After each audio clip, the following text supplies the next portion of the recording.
Egunon, Beatriz Fernandez naiz, eta hizkuntza gogoan liburua dakarkizuet. Liburua Erein argitaletxeak argitaratu du, saio paperak deritzan bilduman, izatez saiakera bata, baina neurri handi batean bada zientzia zabalkundea egin nahi duen liburu bat. Bertan hizkuntzari buruzko hainbat galdera jaso dira eta galdera hoiei eman zaizkien erantzunak.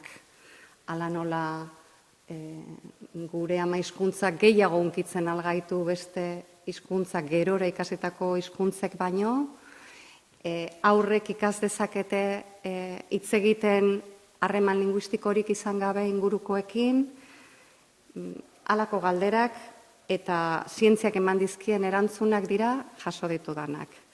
Batzuk, nik neuk, nire ibilbide akademikoan zehar deskubritutako erantzunak dira eta beste batzuetan, beste ikertzaile batzuen gandik ikasi ditudanak.